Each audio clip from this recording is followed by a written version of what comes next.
ഒരുപാട് ആളുകൾ OTT റിലീസിന് വേണ്ടി വെയിറ്റ് ചെയ്തിരുന്ന ഒരു സിനിമയാണ് 2023 മലയാളത്തിൽ ഇറങ്ങിയ മദനോത്സവം. ഡയറക്റ്റ് ചെയ്തിരിക്കുന്നത് സുധീഷ് ഗോപിനാഥ്, അഭിനയിച്ചിരിക്കുന്നത് സുരാജ് വെഞ്ഞാറമ്മൂട്, ബാബു ആൻ്റണി തുടങ്ങിയ ഒരുപാട് ക്യാരക്ടേഴ്സ് വരുന്നുണ്ട്. കൂടുതലും പുതുമുഖങ്ങളാണ്. സിനിമയുടെ പ്ലോട്ട് എന്ന് പറയുന്നത് സുരാജ് വെഞ്ഞാറമ്മൂടിൻ്റെ ക്യാരക്ടർ എന്ന് പറയുന്നത് മദനൻ എന്നയാളാണ്. ഇയാൾ കോഴിക്കുഞ്ഞുങ്ങൾക്ക് കളറടിച്ചു കൊടുത്താണ് ഇയാൾ ജീവിക്കുന്നത്. ഇയാളും ഇയാളുടെ അമ്മായും കൂടി ഒരു വീട്ടിലാണ് താമസിക്കുന്നത്. അങ്ങനെ ഒരു ദിവസം അമ്മായി ഇയാളോട് പറയുകയാണ് അവർക്ക് ശോധനയ്ക്ക് വേണ്ടി പഴം കൊണ്ടുവരണമെന്ന് പറയുകയാണ്. അങ്ങനെ പഴം മേടിക്കാൻ വേണ്ടി ഇവരുടെ അടുത്ത വീട്ടിലുള്ള ഒരു ബന്ധുവിൻ്റെ അടുത്തേക്ക് ചെല്ലുകയാണ്. അതിനുശേഷം നടക്കുന്ന സംഭവങ്ങളൊക്കെ ബേസ് ചെയ്ത് പോകുന്ന ഒരു കോമഡി മൂഡിൽ പോകുന്നൊരു സിനിമയാണ്. രതീഷ് പൊതുവാളാണ് ഇതിൻ്റെ സ്റ്റോറി എന്ന് പറയുന്നത്.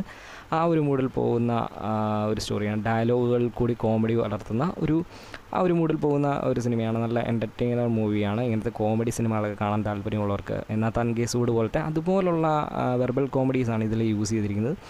പിന്നെ ഒരു ഇലക്ഷനെയൊക്കെ കണക്ട് ചെയ്ത് ബാബു ആൻ്റണിയുടെ ഒരു ക്യാരക്ടർ അയാൾ ഇലക്ഷന് നിൽക്കുന്നതും അങ്ങനെയൊക്കെ ബേസ് ചെയ്ത് പോകുന്ന ഒരുപാട് കാര്യങ്ങൾ കണക്ട് ചെയ്ത് പോകുന്ന ഒരു സിനിമയാണ്. ഇങ്ങനത്തെ കോമഡി സിനിമകളൊക്കെ കാണാൻ താല്പര്യമുള്ളവർക്ക് ഉറപ്പായിട്ടും കണ്ടിരിക്കുന്ന ഒരു സിനിമയാണ്. കാണാത്തവരുണ്ടെങ്കിൽ കണ്ടു നോക്കാം, കണ്ടവരുണ്ടെങ്കിൽ ഒന്ന്